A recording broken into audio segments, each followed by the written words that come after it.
আশা করি আপনারা সবাই ভালো আছেন। আপনাদের সবাইকে আমার পূর্বাজ লাইফস্টাইল চ্যানেলে স্বাগত জানিয়ে আজকের আরেকটা নতুন ব্লগ আবার শুরু করছি। তো আজকে হচ্ছে গিয়ে বুধবার, আর এখন বাজে হচ্ছে বেলা 11:30। হ্যাঁ, 11:30। তো কীরকম আপনাদের সঙ্গে কথা বলছি, তো গরমে হাঁপাচ্ছি, পাখা চালাতে পারছি না। তো সকালবেলায় উঠে জলখাবার টাবার সবই তো খেয়েছি। জলখাবার খেয়েছি বলতে এইমাত্র খেয়ে এসে বসেছি আর কি। আর ডাক্তার সাহেব তো ভোরবেলায় বেরিয়ে গেছেন, চান টান করে পুজো টুজো করাও হয়ে গেছে। আমাকে বলে গেছে বেলাবেলি রান্নাটা শেষ করো, করে ঠান্ডাতে বসে থাকো চুপ করে, নইলে কিন্তু গায়ের মধ্যে এক্ষুনি ঘামাচি বেরিয়ে যাবে। তা সেই করছি, একটু একটু করে রান্না করছি। আর গরমকাল, গরম গরম করে লাফিয়ে আর লাভটা কী হবে বলুন? গরম তো সবারই লাগছে, একা কি আমার লাগছে বলুন? সুতরাং গরম গরম করে লাফিয়ে লাভ নেই। ওই আপনাদের সঙ্গে গল্প করছি, তাই একটু গরম গরম করছি আর কি, অন্য কিছু না। তো এই যিশু আজকে যায়নি, যিশুর শরীরটা যে খারাপ হয়েছিল একটুখানি, তো ভালো আছে, কিন্তু ডাক্তার সাহেবের শরীরটা অসুস্থ হয়েছেন। কালকে তো সারা রাত কিছু খাইনি, জোর করে তুলে একটুখানি একটা রুটি আর একটু তরকারি খেয়েছে। সকালবেলায় উঠেও খাবো না করছিল। আমি বলি না, তোমার মুড়ি চিনি জল তুমি খেয়ে যাও, দিয়ে গেছে। শরীরটা খুবই খারাপ। সকালবেলায় উঠে বলছে আমি মাথা তুলতে পারছি না, মাথাটা কীরকম করছে। আমি বলি যিশুকে দেখাও প্রেশারটা বাড়লো কি না। তো চুপ করে অনেকক্ষণ বসেছিল, শরীরটা সত্যিই ভালো নেই। হ্যাঁ, আসলে একে তো এই গরম, তার মধ্যে এই পরিমাণ খাটুনি, মানসিক চাপ, বেচারি আর পেরে ওঠে না, জানেন তো। কিন্তু কি করবো বলুন, কিছু তো আমার করার নেই। তো এই আর কি। তো চলুন, আজকে ইচ্ছা আছে জানেন, আমার বেডরুমের ঘরের পর্দাটা একটু বদলে দেবো। সে বদলানো আর হয়নি, সেই যা ঝুলিয়ে দিয়েছিলাম সেই রয়েছে। দেখি সময় করতে পারি কি না। দুপুরবেলা খাওয়া দাওয়ার পরে ভাবছি করে নেব। হ্যাঁ, তো চলুন, হ্যাঁ বেশি কথা বলবো না, চলুন রান্নাটা সারি, যতটা পারি করি। রান্না করতে করতেই যেমন গল্প করি অমনি করব প্রতিদিনের মতো। আজ সকালবেলায় মাসি এই এত মাছ পাঠিয়ে দিয়েছে। গতকাল পাঠাতে পারেনি, ভালো মাছ ছিল না ওর কাছে। আজকে ভালো মাছ নিয়ে এসে আমাকে পাঠিয়ে দিয়েছে। এই যে দেখুন, চিংড়ি মাছ, বাটা মাছ, এই যে এই রকম বড় বড় বাটা মাছ মাসি পাঠিয়েছিল। তাকে আবার বলতে ছন্দা দিয়ে আবার বটি দিয়ে সব কেটে কেটে এই যে দুটুকরো করে দিয়েছে। তা এই মাছটা রয়ে গেছে, এখন দেখছি ধুতে গিয়ে। তো থাক, পরে কেটে নেব, কি গোটা মাছটাই করে নেব জানি না। আর এই যে মাছের মুড়োটা এর মধ্যে রেখেছি। এই যে সব মাছ পাঠিয়ে দিয়েছে মাসি আজকে। আজকে মন মেজাজটা খুব খারাপ জানেন তো। কিছু বলিনি কাউকে, ডাক্তার সাহেবও যথেষ্টই ক্ষুণ্ণ হয়েছেন, রেগে গেছেন। তো কিছু বলিনি। কি জানেন, আজ আমরা তো ভারত সেবাশ্রমের দীক্ষিত, জানেনই। তো আমার দীক্ষা ছিল না, আমি পরে বিয়ের অনেক বছর পরে আমি দীক্ষা নিয়েছি, আমি আর আমার হাজব্যান্ড। তো যাই হোক, এই মহিষাদল আশ্রমে দীক্ষা নিয়েছিলাম। তো এই করোনার পর থেকে আর এত বছর আশ্রমে আর যাওয়া হয়নি। তাই মাকে বলেছিলাম যে এবারে তুমি যদি আশ্রমে যাও, তাহলে ওখানে আমার শ্বশুরের একটা ঘর আছে জানো তো, শ্বশুরের নামে আমার শ্বশুর ঘর বানিয়ে দিয়েছিলেন। মা ওখানে গিয়ে আগে আগে থাকতো। তারপরে তো এখন বয়স হয়ে গেছে, করোনা গেল, অমুক তমুক বলে মা আর যায়নি। তাই বলেছিলাম এবারে যে দেখো তুমি যদি এবারে যাও তাহলে আমাকে বলো, আমি একটু যাব তোমার সঙ্গে, গিয়ে পুজোটাও দেখবো। আর আশ্রমে মানে আমি যার কাছে দীক্ষা নিয়েছিলাম, মোহনানন্দজি মহারাজ, তার সঙ্গে তিনি আসেন এই সময়টা, আমি একটু দেখা করে আসব। আর গুণধর মহারাজ মানে প্যারালিসিস হয়ে পড়ে রয়েছেন। তো ডাক্তার সাহেব বলছিল আমিও যাব সঙ্গে, তাহলে চলো গাড়িতে করে আমি, মা, তুমি ঘুরে আসব, গিয়ে গুণধর মহারাজকেও দেখে আসব। এই গুণধর মহারাজের সঙ্গে আমার হাজব্যান্ড না সেই গোমুখ গঙ্গোত্রী পর্যন্ত বেড়াতে গেছিলেন জানেন। সেই শঙ্কর মহারাজের কাছে গিয়ে থেকে তার কাছে মানে 2-3 দিন রাত কাটিয়ে গোমুখ গঙ্গোত্রী সমস্ত ঘুরে সেখানকার থেকে ক্যান ভর্তি করে গঙ্গা জল আমার জন্য নিয়ে এসেছিলেন ডাক্তার সাহেব। তা সেই গুণধর মহারাজ খুব ভালোবাসেন, ফোন করলেই কিরে কেমন আছিস বলে আমার সঙ্গে কথা বলতো। তা আমি বললাম যে তাহলে ডাক্তার সাহেবও বললেন যে গুণধর মহারাজকে তো দেখে আসা হয় না, প্যারালিসিস হয়ে বিছানায় পড়ে আছে। সেদিন ফোন করছিলাম, সে প্যারালিসিস হয়ে গেলে মানুষ যেভাবে কথা বলে ওইভাবে বলছেন কথা, একটু দেখে আসবো। আমি বলি হ্যাঁ চলো, আমিও যাবো। তারপরে সব কথা টথা হয়ে রেডি হয়ে গেছে। সেদিন আমাকে বললো মৌ যাবে, আনো আচ্ছা যাবে তাহলে ঠিক আছে। ও মা, আজকে সকালবেলায় উঠে আমি এখানে কাজ করছি, হঠাৎ এসে বলে কি সোমা আমি যাচ্ছি, আমাকে তো সোমা বলে ডাকে। তো তো বলছে সোমা আমি যাচ্ছি। আমি বলি কোথায় যাচ্ছ? দিয়ে বলে আমি মৌয়ের সঙ্গে মৌদের গাড়িতে করে মহিষাদল আশ্রমে যাচ্ছি। তোমার তো অনেক কাজ মা, তোমার পুজো আছে আছে, তুমি যেতে পারবে না। আমার না জানেন তো কি বলবো আপনাদের সামনে, আমার সত্যিকারের রাগ হয়ে গেছে। আমি আর একটা কথাও বলিনি, হ্যাঁ যাও কি আমি বললাম যাবো তুমি বললে না, আমি একটা কথাও বলিনি, একটা কথাও না। তারপর ডাক্তার সাহেবকে গিয়ে বলছি যে মা এরম এরম, তখন ডাক্তার সাহেব বলছেন কেন? আমি তো বললাম নিয়ে যাবো, সে আজকে না গিয়ে কালকে গেলে কি হতো না? আমি তো যাবো বললাম। আমি বলি না তোমার মা চলে গেছে।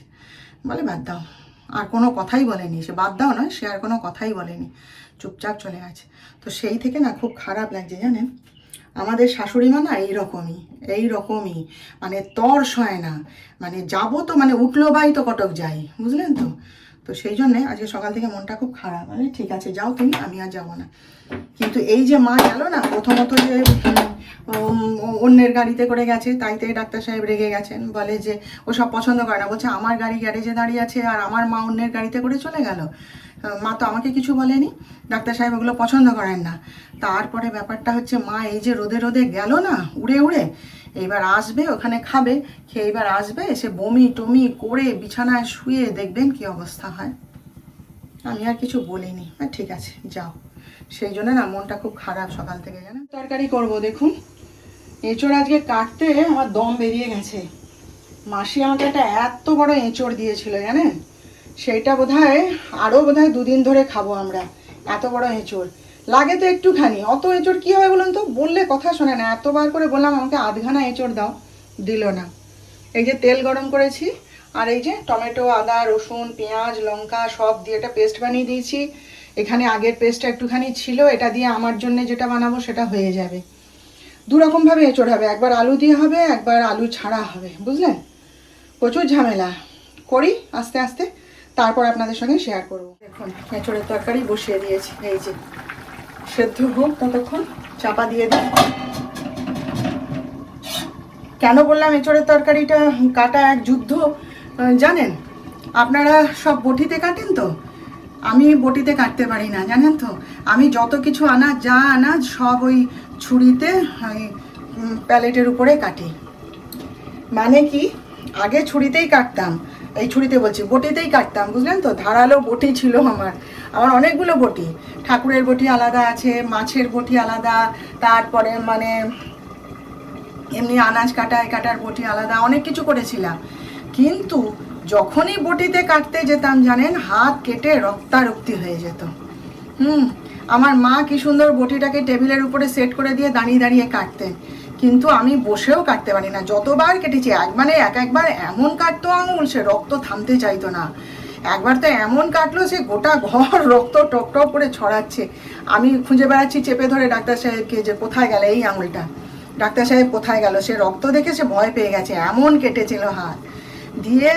তারপরে সে অনেক কায়দা করতাম, বুড়ো আঙুলে এই আঙুলে মোটা করে কাপড় জড়িয়ে তারপরে কাটতাম। আমার এবার ছুরিতে কাটতে ভয় লাগতো জানেন তো। কিন্তু ওই যে বললাম আপনাদেরকে, বলেছি না আমার ছেলে অনেক বিষয়ে আমার গুরুদেব। তো এই ছেলে এলো মুম্বাই থেকে, এসে দেখছে ওরকম, ওর সামনে একদিন ওরকম হাত কেটে গেছে জানেন। আর যাবে কোথায়, সঙ্গে সঙ্গে বটি টটি ছুঁড়ে ফেলে দিল, দিয়ে বলে ছুরিতে কাটো, অভ্যাস করো কিছু হবে না বলে সেই ছুরিতে। আর ওই যে দুটো আমার আছে, একটা সব দুটো না, একটা আমাদের এই বাজার থেকে কিনেছিলাম কাঠেরটা, আর একটা অনলাইনে কিনেছিলাম ওই প্যালেটগুলো দিয়ে, সেইগুলোতে ওই কাটা শুরু করলাম জানেন তো। আর মোটে পারতাম না, প্রথম তো এঁচড় টেচড় কাটতে পারতাম না, মাসিদেরকে ধরতাম, দাও একটু কেটে দাও, ওরা কেটে দিত। তারপর ওই যিশুই কিনে এনে দিল বিভিন্ন রকমের চাকু, বড় ছোট, হ্যাঁ। তারপরে সেই কাটলারি বলছি, সেই ছুরির যে সেট পুরো হয়, সেই একটা অনলাইনে কিনেছিলাম, তো সেগুলো তো নষ্ট হয়ে গেল। তারপরে আস্তে আস্তে তখনও হাত কেটে যেত, ছুরিতেও হাত কেটে যেত। আমার ভীষণ মানে হাত কেটে যাওয়া রোগ ছিল জানেন তো, হাত কেটে যাওয়া আর পুড়ে যাওয়া ভীষণ ছিল রোগটা। দিয়ে তারপরে করতে করতে করতে করতে অভ্যাস হয়ে গেল। এবার এমন অভ্যাস হলো যে আর বটিতে মোটে কাটতেই পারি না, বটি আর ধরতেই পারি না, বটি দেখলেই ভয় করে। ওই ঠাকুরের ফল টলগুলো ঠাকুরের বটিতে একটু আধটু কাটলাম, ব্যাস। আনাজ আমি আর কাটি না। সে আজকে এঁচড়টাও কেটেছি, সে বড় একটা চাকু আছে আমার, সেইটা দিয়ে কেটেছি। কেটে অন্য সময় ওরকম হলে যিশু কেটে দেয়, তো যিশু তো বাড়ি ছিল না আগের দিন, তো তখন ওই নিজেই মা শিখিয়ে দিয়েছিল, আমার মা, যে কিভাবে এরকম গোটা ফল কিভাবে কাটতে হয়, নিয়মটা দেখিয়ে দিয়েছিল, সেইভাবেই আমি কাটি আর কি। তো সেই ছুরি দিয়েই কেটেছি, আজকেও কেটেছি। ওই জন্য বললাম যে এঁচড় কাটা যেন এক যুদ্ধ। আগে থেকে ফ্রিজ থেকে বের করে রাখিনি, একটু নরম হয়ে থাকতো, ফ্রিজ থেকে বের করেই ওই ছুরি দিয়ে কাটতে গেছি, ব্যাস, ছুরি বলুন চাকু বলুন যাই বলুন, ওই দিয়ে কাটতে গেছি, আর সে শক্ত হয়ে গেছে, সে কি অবস্থা। সে ওই জন্য বললাম যে আজকে এঁচড় কাটাটা একটা যুদ্ধ, বুঝলেন। আমি ছুরি ছাড়া আর কাটি না, ওই ছুরি দিয়েই আমি এখন মানে ছুরিতেই ইজি হয়ে গেছি, বুঝলেন তো। ওইটা দিয়ে কাটতেই ভালো লাগে, আর ওটাতেই ঝটপট হয়, বটি আমি আর ধরেই না আমি। বেগুন পোড়া করেছি, এখানে ওদের দুজনের জন্য ডিম ভাজা করা আছে, আর এখানে হচ্ছে এই যে আমার জন্য এঁচড়ের তরকারি,